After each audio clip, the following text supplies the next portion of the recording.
page 147. Continuing on. There were others whom the judge had wronged and sent to a death of suffering to gratify his anger or to enrich himself at their expense, and these all gathered round him and made his awakening a hell indeed.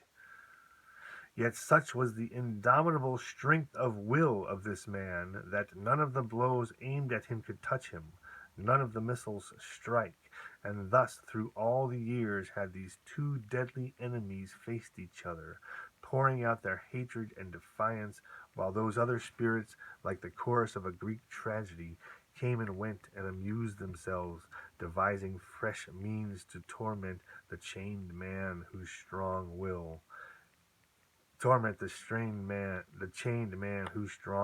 kept them at bay.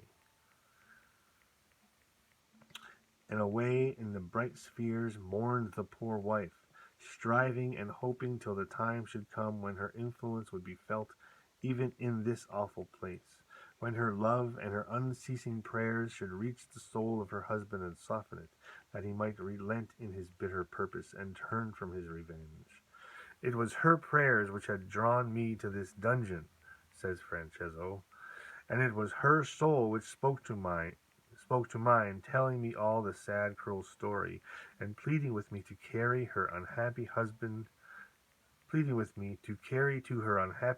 the knowledge that she lived only in thoughts of him, only in the hopes that he would be drawn by her love to the upper spheres, to join her in peace and happiness at last.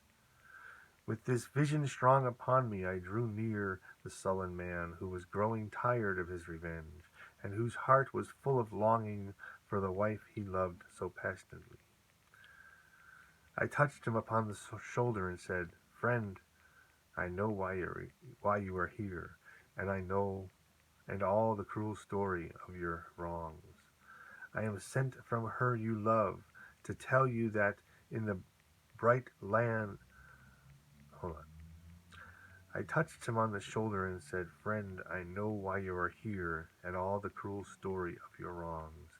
And I am sent from her you love to tell you that in the bright land above she awaits you, wearying that you do not come, and marveling that you can find revenge more sweet than her caresses.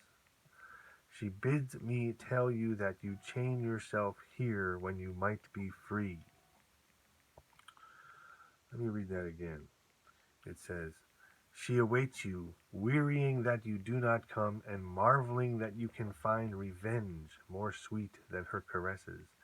She bids me tell you that you chain yourself here when you might be free."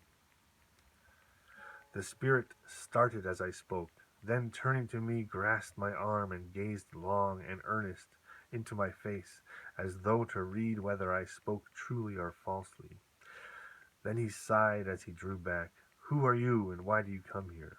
You are like none of those who belong in this awful place, and your words are words of hope. Yet how can there be hope for the soul in hell?"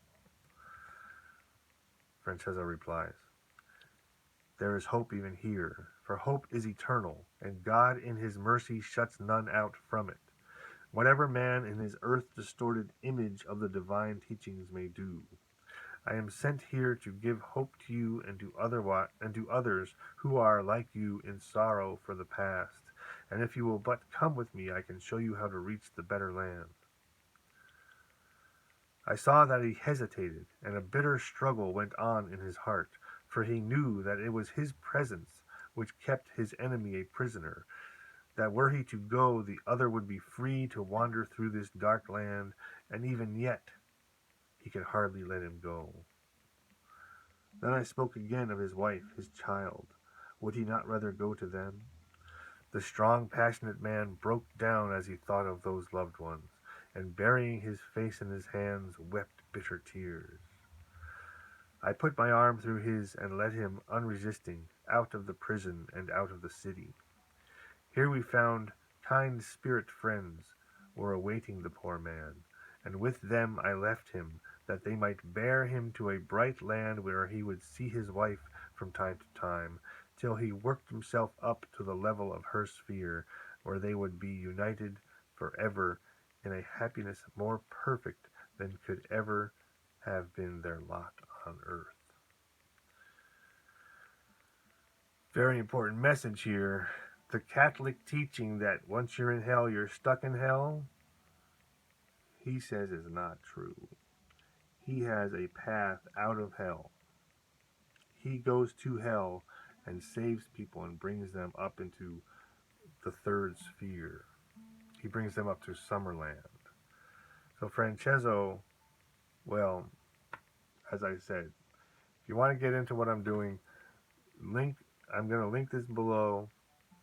And my talk often comes back to Francezzo. So if you can read all of Francezzo, then you're one of us. All right? Thanks. See ya.